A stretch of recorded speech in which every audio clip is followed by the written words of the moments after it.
Hello students, कैसे हैं आप सब। होप आप सब बहुत अच्छे होंगे।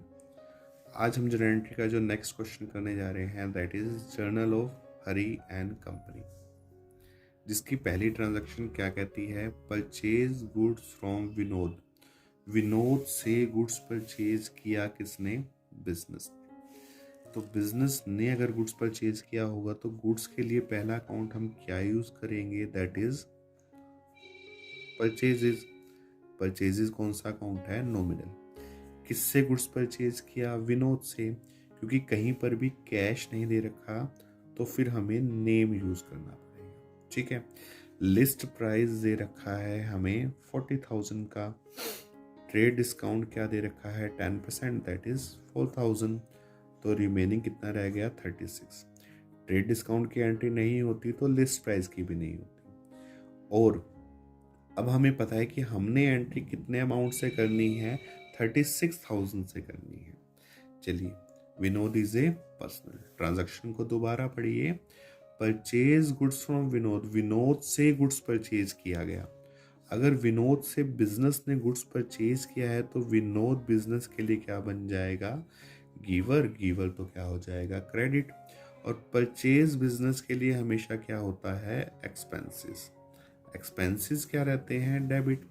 अब एंट्री कितने अमाउंट से होगी? हमें पता है कि हमने एंट्री 36,000 से करनी है, ना कि 40 और ना ही 4,000 का यूज है। तो जनरल एंट्री क्या बन जाएगी? Purchases account debit to Vinod. कितना? 36,000। 36,000। Is it clear? तो स्टूडेंट, अगली ट्रांजैक्शन क्या कहती है? Return goods to Vinod of the list price. देखिए, जब हमने लिस्ट प्राइस का परचेज ही नहीं किया तो रिटर्न लिस्ट प्राइस का कैसे हो सकता है? लिस्ट प्राइस में रिटर्न भी नहीं हो सकता। अगर लिस्ट प्राइस का परचेज ही नहीं था तो लिस्ट प्राइस का रिटर्न कैसे हो सकता है? तो रिटर्न होगा वो भी ट्रेड डिस्काउंट काट कर होगा। तो ऊपर में ट्रेड डिस्काउंट कितना था? 10%। तो रिटर्न भी जो होगा वो एग्जैक्टली 900 का होगा, ना कि 1000 का। ये चीज़ आपको ध्यान करनी पड़ेगी कि लिस्ट प्राइस रिटर्न हो रहा है, जब लिस्ट प्राइस का परचेज ही नहीं है तो लिस्ट प्राइस का रिटर्न कैसे हो सकता है? चलिए अब देखते हैं कि अकाउंट कौन कौन से हैं। रिटर्न गुड्स पहले क्या किया था? परचेज। तो अब रिटर्न कौन सा हो जाएगा? Purchases return. परचेज रिटर्न कौन सा अकाउंट है? नॉमिनल। अगला अकाउंट क्या हो जाएगा? विनोद। विनोद को गुड्स रिटर्न किया किसने? बिजनेस ने। तो जब बिजनेस रिटर्न करेगा तो विनोद क्या बन जाएगा? रिसीवर। और रिसीवर क्या होता है? डेबिट। अगर परचेजेस डेबिट था तो परचेज रिटर्न हमेशा क्या होता है? क्रेडिट। Is it clear? चलिए, अमाउंट आ जाएगा 900 से। तो आपने ये बड़े ध्यान से करना है रिटर्न को। चलिए आगे बढ़ते हैं। तो इस क्वेश्चन की जो लास्ट ट्रांजैक्शन है that is paid cash to Vinod. Vinod को कैश पेड किया कितना? 34,000 in full settlement of his account. उसके अकाउंट की फुल सेटलमेंट में कितना कैश पेमेंट किया है? 34। देखिए, पहली जर्नल एंट्री से देखिए, 36,000 का परचेज हुआ।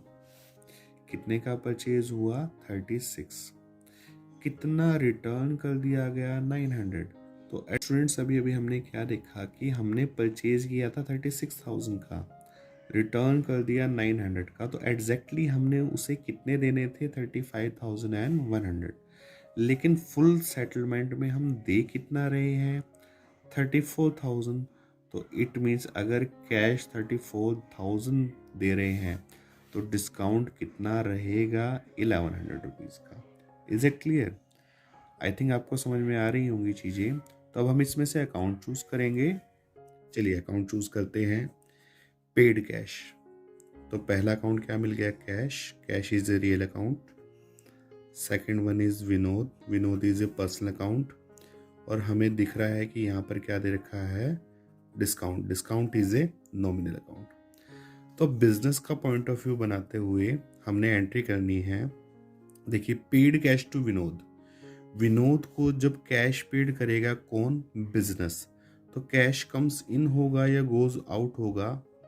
गोज आउट होगा। और गोज आउट क्या होता है? क्रेडिट। और हमें पता है कि अगर कैश क्रेडिट हुआ है तो डिस्काउंट भी क्रेडिट होगा, लेकिन हम रूल के अकॉर्डिंग चलेंगे। अब रूल क्या कहता है? देखिए, हमने कैश पेड किया है तो कैश ले कौन रहा होगा? विनोद। तो डिस्काउंट भी कौन देगा? विनोद। विनोद जब बिजनेस को डिस्काउंट देगा तो बिजनेस के लिए क्या बन जाएगी? इनकम।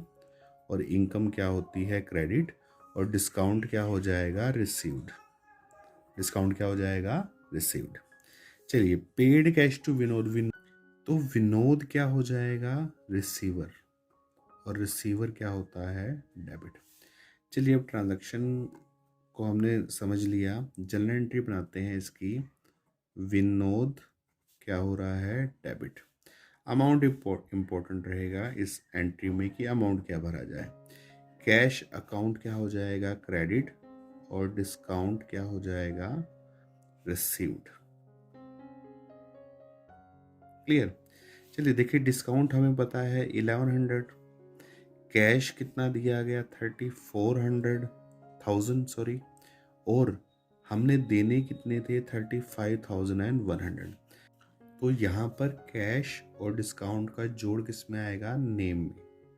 हमेशा कैश और डिस्काउंट इकट्ठे रहेंगे तो उनका एडिशन तीसरे अकाउंट में आ जाएगा। आई थिंक आपको ये क्वेश्चन समझ में आ रहे होंगे। अगर समझ में आ रहे हैं तो आप मेरे चैनल को सब्सक्राइब करिए, ताकि जो आगे के भी चैप्टर मैं आपको करवाऊंगा उसकी भी वीडियो आपको रेगुलरली मिलती रहे। Thank you very much.